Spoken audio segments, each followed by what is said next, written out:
Today's guest is Rebecca Von Beck. She is a national board certified health and wellness specialist. She has a really curious spirit and was always asking herself the question, what role does nutrition play in health and wellness? And how can I optimize that in my life? She has over 20 years experience digging into that question through personal research and application. She specializes in nutrition, gut health, and helping executive women reach their goals. I can't wait for you to hear this conversation from Rebecca. Who's the person you're being? Are you satisfied? Welcome to Be the Person, a podcast for the brave and the curious, for people ready to explore their true potential. I'm your host, Annie Randall. Join me and let's get ready to go on this journey together.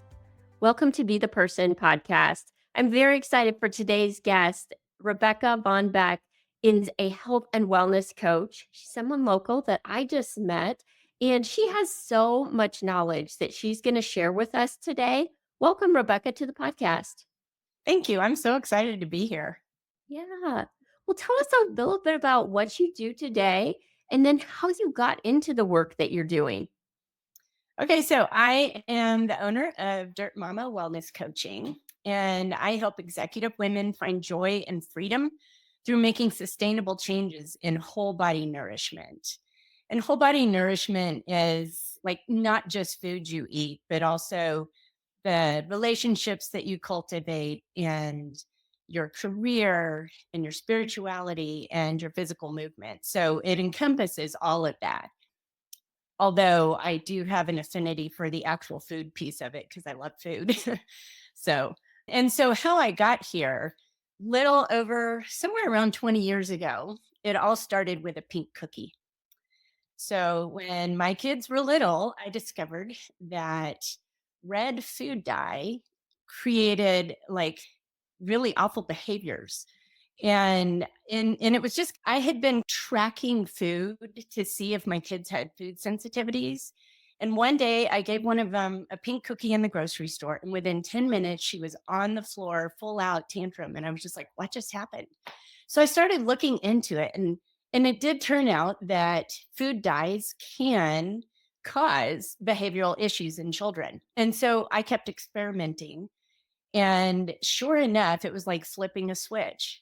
You give the kid a food dye, and then there goes a tantrum. So it was like, wow, if something as seemingly benign as a food dye, a food additive, can cause this huge a reaction, what else is in our food? And what else is it doing to us? So I just started digging into all of the things that are in our food. I would like to say that I just stopped eating processed food at that point. I did not. I was a mom with two very small children. I was exhausted.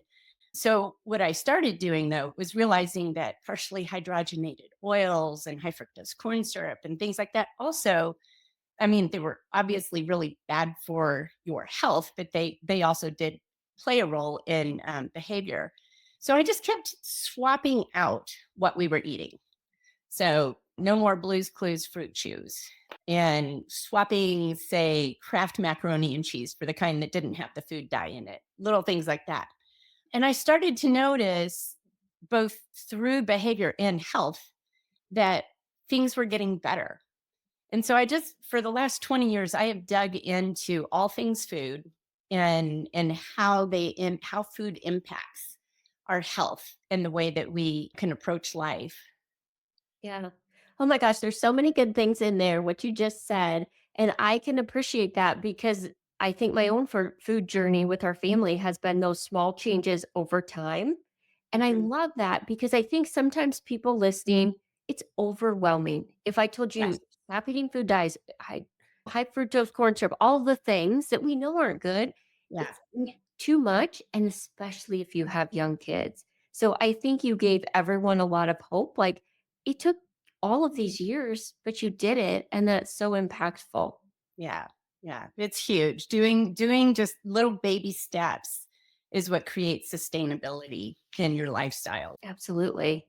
And I think America is waking up to this. California just banned red food dye, but it's Mhm. been banned in other countries for so many years. Yeah. So I think America overall is waking up to some of these things. They're hearing more and more about it. I don't Mhm. think 5 or 10 years ago, that was not on my radar. So I give you a lot of credit because that was something that I didn't even know about.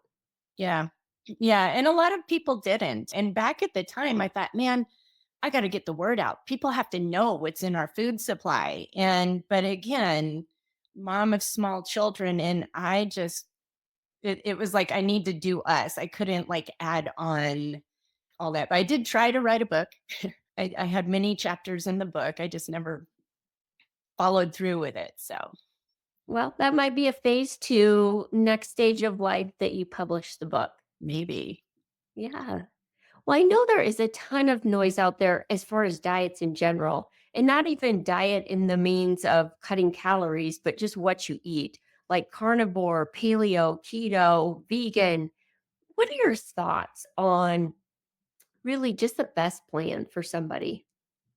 Yeah. So I think, first of all, we are all bio individual, meaning that what works for me might not work for you. I also specialize in gut health. And one of my favorite things is the microbiome, which is all the microbes. Our microbiome is as individual as our fingerprint. So what we feed them is going to be different from person to person. Like in the early years of our marriage, I thought it would be fun and obviously cheaper to be vegetarian. Well, I thrive on vegetables and grains. But after a couple months, my husband was like, "Can we have some meat?" And you could see he had been like deflating and not like his energy was deflating. And I thought, wow, that's really weird. So now we have a good combination, right? Some meat and lots of vegetables and some grains. But as far as all those diets go, I mean, did you ever notice they're all backed by science, right? Yeah, But they all contradict each other. yeah, exactly. So, and they often do have similar health outcomes. I recently listened to a podcast where they were talking about cognitive impairment, and they've done some small studies on dietary interventions that have actually shown reversal of cognitive impairment. So, one of the studies done was vegan, the other one was paleo. Those are like opposite diets, right? Yeah. And so my takeaway, and the takeaway I have from exploring all these different diets over the last 20 years, is eat it all. Eat whole unprocessed foods and include all the macros. Because I think one thing that you see when they are putting people on these diets, what's really happening is they're taking them off of the standard American diet, right? The processed foods are going away. And that, I think, is where the health switch actually occurs. I love that you said that because I think that's so true of it isn't like they can all potentially work, but it really is that whole food piece and to eat a lot of different types of food. So I Mhm. love that you said that. But you also said something about eating it all, meaning all the macros. And Yeah. tell me a little bit because I feel like a lot of people are really scared of carbs, Yep. especially all my keto people out there Hmm. that carbs can be a scary thing because people, you don't just cut them out and decide they're not gonna eat them anymore. What are your thoughts on that? So I have lots of thoughts on that. Yeah. So I see this fear piece in people, and I find that really alarming because food should fuel us. And I think that fear can create an unhealthy relationship with food. And sometimes, if you've got an unhealthy relationship with food, your body knows it. And there's a term out there that they've come up with probably a good 15 years ago or more called orthorexia, which is a fear of eating unhealthy. And so when you subscribe to one of these particular diets that cut out all carbs or cut out some other macro, you're afraid to go off of it. And so I think that's one thing that I see. And the other thing is that carbs are one of the most like we need them, especially women for our thyroid and metabolic health, right? And there's a reason that we're hardwired to crave sugar. And that is because that is the fuel that our body uses. It's the preferred fuel of our body is actually glucose, right? And so, yes, you have things that turn into sugar. All proteins and all carbohydrates will turn into sugar to burn for fuel in your body. So, but I think that if we're actually nourished through wholesome food, healthy proteins, fats, and carbohydrates, we don't end up craving sugar to the point where we think we don't trust ourselves with it, right? Yeah. So, like back when my kids were little, before we made a bunch of changes, like most people, I had the 3 p.m. like crash where I decided I needed to have sugar every day.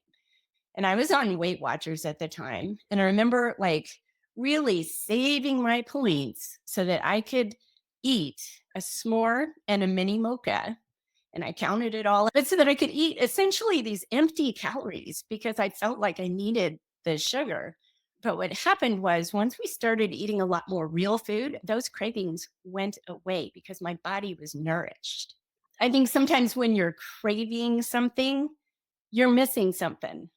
There's a new micronutrient or something that your body's not getting that it needs. Absolutely. I can relate 100% to that.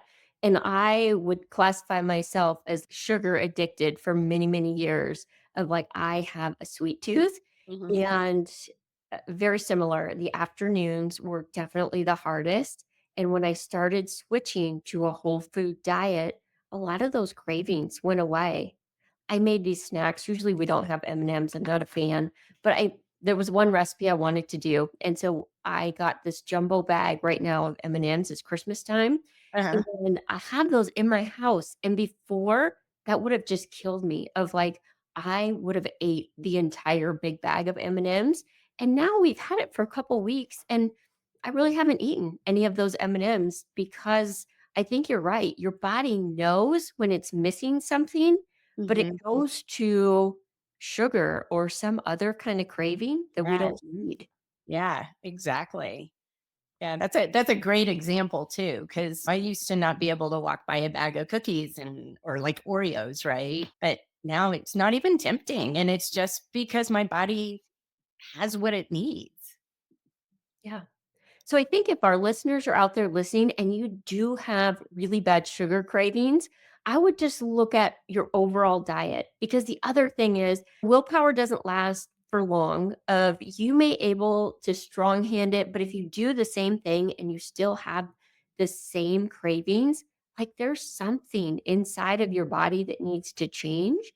And for me, like it was starting to eat the rainbow of really eating a lot of different color fruits and vegetables and getting a lot of things in, which was new. I used to only do like 2 or 3 and eat the same ones all the time. Yes. Yes, exactly. Amen. Because every bug in your microbiome feeds on something different, and all those different colors are very important. Um, Yes. yeah. So, what about thinking, okay, we know that carbs are okay, that we should be eating protein, fat, and carbs. But tell me a little bit, because there's a lot of different kinds of carbs. So, are they Mhm. all created equal? No, no. Because obviously, processed carbs, the kind you buy in a package, they're going to have a lot of sugar and a lot of fat with them, and usually that fat is a like a seed oil which increases inflammation in the body. And so processed carbs are not doing you a lot of favors. Additionally, like people talk about like white flour. I think what the problem with that, especially in America, is that we put a lot of like preservatives and additives in the bread. And before we harvest the wheat, we douse it with glyphosate, which is a known carcinogen. So I think cutting out bread here in America is probably a good plan, right? Unless you're making yourself a whole sourdough, your own homemade sourdough loaf with organic flour. But, and then beans, whole grains, legumes, fruits and veggies, and even pasta, rice, and potatoes feed the good bacteria in your gut, which then in turn create this thing called a short chain fatty acid. Have you heard of those? I'm not super familiar. So tell me more about that. So, short chain fatty acids are just a byproduct of the beneficial bacteria in the gut. And they are responsible. You know how the microbiome is constantly in communication with your immune system, with your nervous system.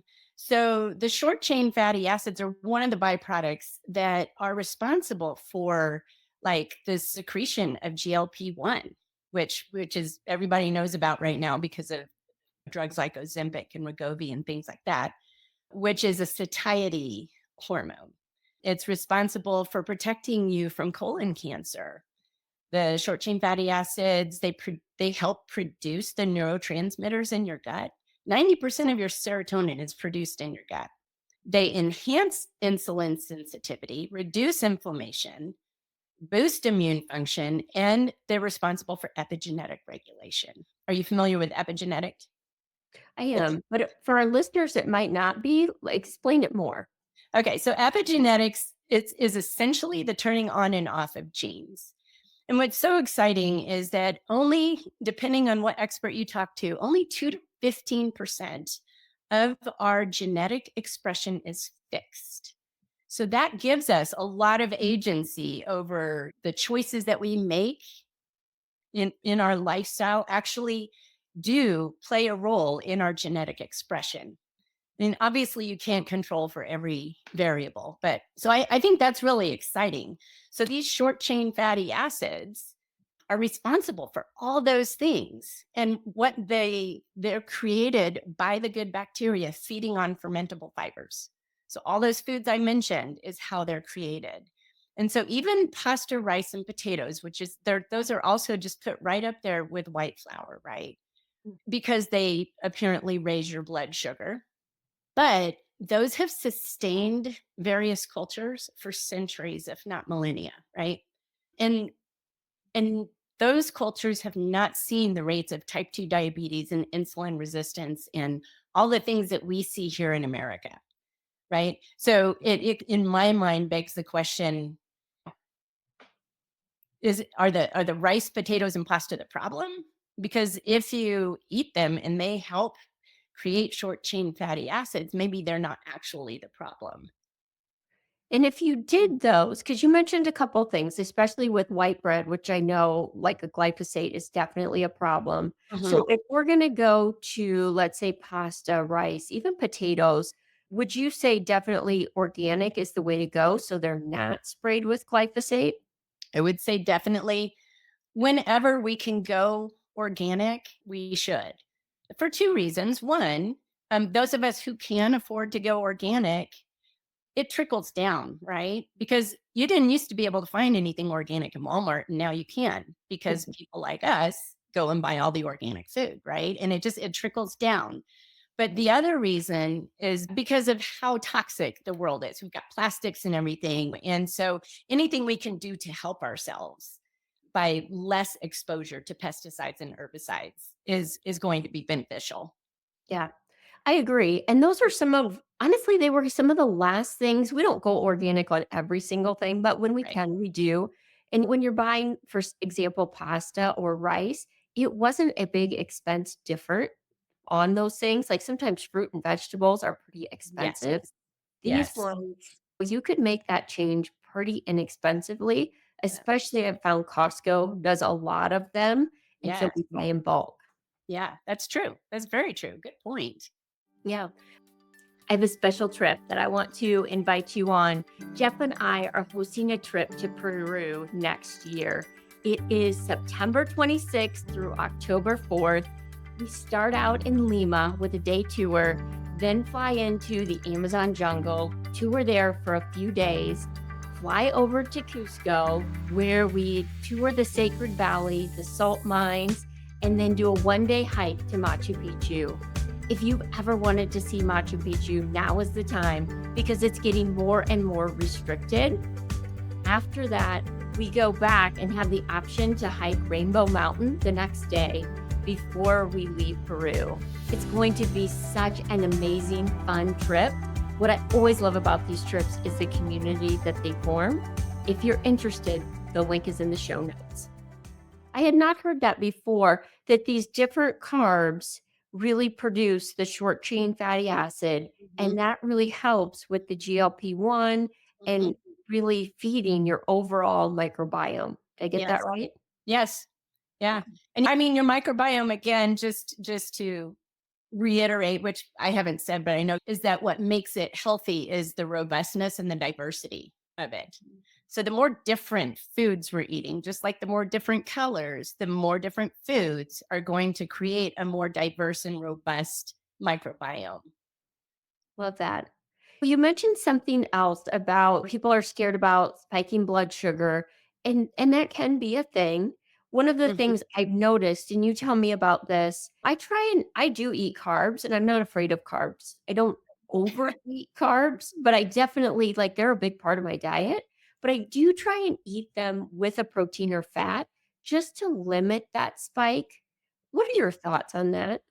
Yeah, I think that's valid, right? And I think traditionally, if you think about, say, pasta or potatoes, they've always traditionally been paired with a fat or a protein or both, right? Mhm. Like when you go eat pasta, you're eating sauce with meat or you're eating Alfredo with fat or whatever. And so when you're pairing it, it does slow down that response. The sugar doesn't hit your bloodstream as fast. Yeah. And So over yeah. time, I've really figured out it's really been by trial and error. I don't count calories a lot. But for Mhm. example, last night we had pasta with chicken and vegetables. Like I will have pasta, but I'll have more chicken and more vegetables Mhm. because when I wake up the next day, it just makes me feel better. Yeah, yeah, and I think that that is a very, very individual thing. Mhm. Like the amount of carbohydrate per person that gives them energy versus, suppresses their energy. Yeah, I think that's very individual. Um, and like I said, like my husband is more protein driven, my daughter is more protein driven. So yeah, I think that's and I think combining I have had clients that had type 2 diabetes, and so that was definitely a rule, never eat a naked carb. Just make sure you have a fat or a protein with it so that that slows down that glycemic response. Yeah. What about like your activity for the day? On days maybe people are working out, maybe they're doing Orange Theory or walking, Mhm. or days that you can't fit in a workout.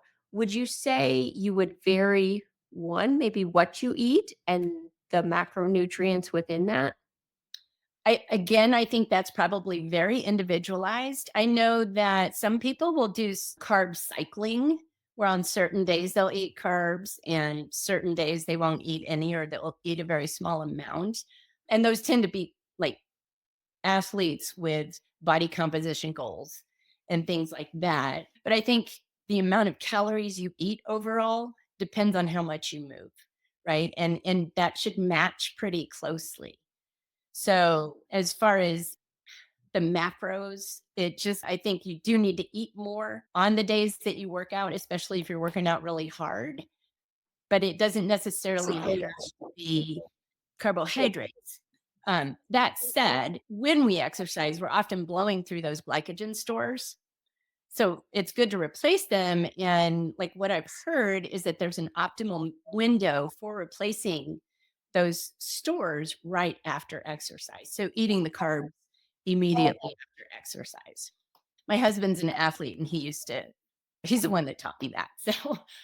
And again, I think it's just very individualized and it depends on and that's as far as science goes. I'm not an expert in that particular.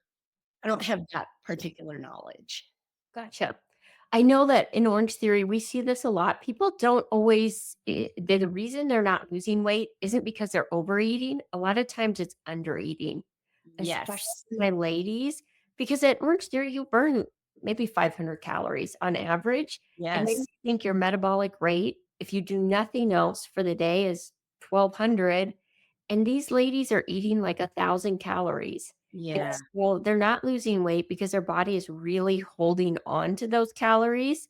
We Yes. think really dialing that in, if you're gonna do a calorie deficiency for a short time, like, you can't make it too deficient. or it really almost has the opposite effect.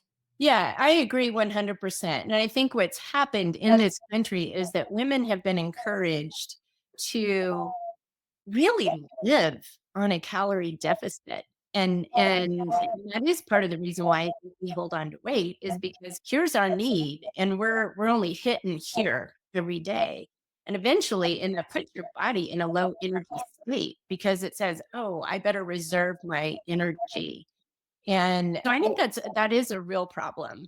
And one of the most damaging things I see out there is that people will go on some of these diets as a lifestyle, and it's 1,200 calories a day. And I'm like, well, yeah, you are going to lose weight, but you can't sustain that and be healthy. Your body then doesn't have what it needs then to function optimally, right? So it's going to come out sideways somewhere else. Yeah, agree. So I think getting that if you're going to do that calorie deficit, just make sure one, it's not too much and not for too long. Exactly. Yeah. Short. Make it short. You've talked a lot about your health journey, and I always like to get people's insight of like a couple obstacles, maybe one or two that were really hard for you, and how did you overcome those? Ooh, I will tell you the one that was the hardest, and that was gluten. So when my kids were little, we did some testing and they needed to go off gluten. And so I thought, oh, I'll go off it with you. Well, obviously, now back then, nobody was going off gluten. And so the products that were available were horrible. And I look at them now and I'm like, they weren't even like good for you. Right. And they tasted bad. So that was a really tough obstacle. I discovered that I also needed to go gluten free because I did the diet with my kids for a couple of weeks and then went out with my husband and ate bread. Woke up in the middle of the night with chest pain, like a heart attack. And I was like, oh, that's weird. But it happened again like 2 weeks later. And I was like, oh my God, it's the gluten. So I went off it and just, I think I was motivated by the fact that I knew that in some people, gluten can cause like autoimmune problems. It causes all kinds of issues. And I knew this because I'd done so much research, but also I had had joint pain for years. So for maybe 5, 6 years at this point, I'd had joint pain, gotten a lot of autoimmune testing, which showed nothing.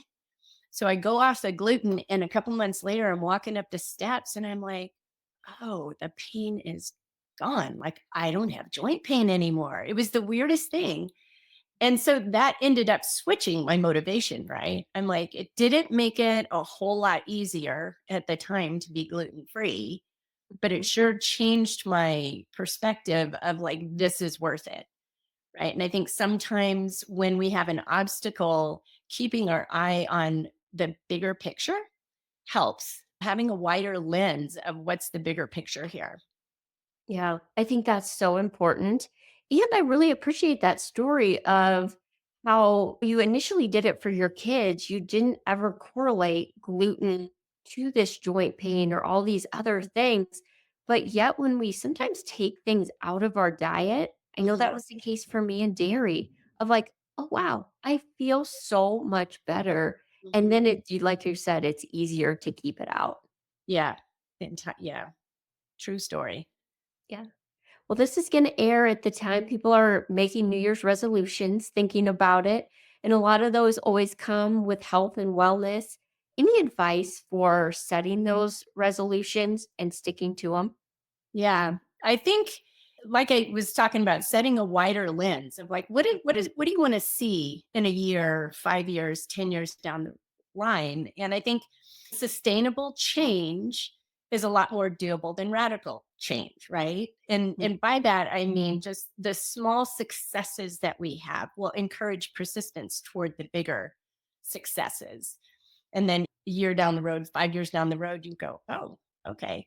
And one of the things that I really I have like have a visual of is have you read Atomic Habits? I have. Yeah. I think everybody has. So, but in the beginning, James Clear's talking about how if you pivot the nose of an airplane in LA just 7 feet, that plane's going to end up in DC instead of New York City.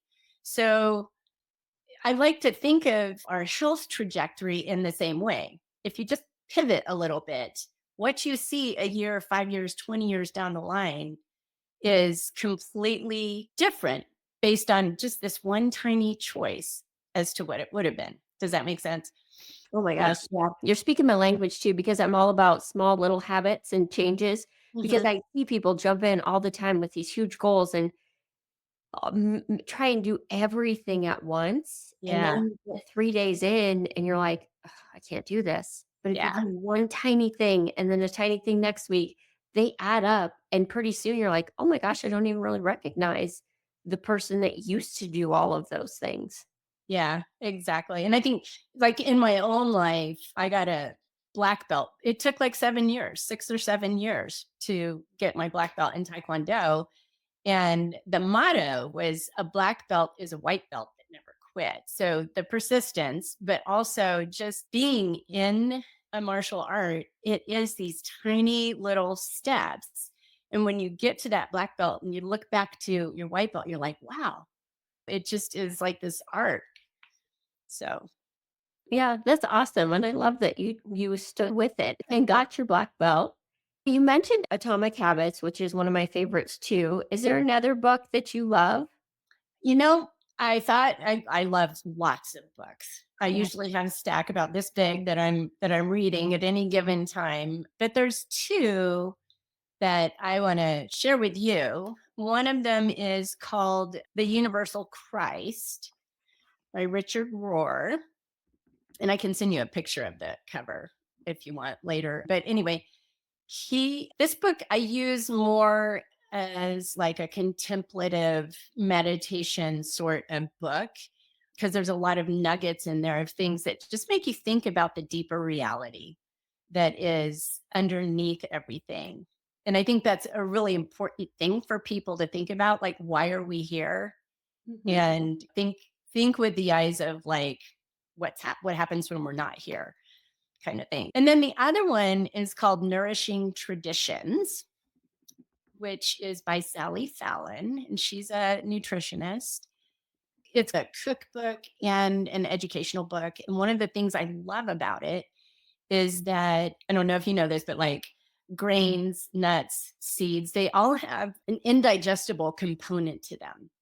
And so traditional cultures have like soaked and sprouted those before cooking them and consuming them. And it turns out that doing that makes these things more bioavailable to your body. And so I use her book all the time as a guide to say, make my quinoa or whatever, right? So I soak it for 24 hours and then it only takes 20 minutes to cook it. But it does, you can tell the difference between just pouring it out of the box and making it or soaking it and then, you know, cooking it like 24 hours later. So I love that book too. Well, I have not heard of either one, so I'm excited to check those both out. Thank you for Cool. sharing. Yeah. Rebecca, I know people are going to want to connect with you. What's the best way to do that? So you can go to my website, which is codirtmama.com. Or additionally, you can email me at codirtmama@gmail.com. I am on Facebook and Instagram. I do not engage a lot yet, but occasionally I'll post pictures of food. And so Facebook, I use mostly my personal account, which is Rebecca Von Beck. And Instagram, it's CO_dirtmama. Okay. Awesome. And I'll make sure I put all of those in the show notes so people Great. can connect with you. Great. I appreciate so much you being on today and all of your advice. And hopefully, our listeners can walk away and think, yeah, I can make small changes that make a difference over time. I don't have to necessarily be scared of carbs, that I want to eat all food and have a healthy relationship with food. Appreciate all of your knowledge on that. Thank you. And I'm happy to help anybody along that journey if they want to put some carbs back into their diet. Yeah, I think that's a great point that you do a lot of health and wellness coaching, and you can be a great coach and resource for people. Yeah. And I do have a free consultation on my website, free 30-minute consultation. So you can book directly from my website if anybody's interested in that. So thank you all for joining today. We appreciate you listening. And as always, it would mean the world to me if you would give a 5-star review. Thanks for joining.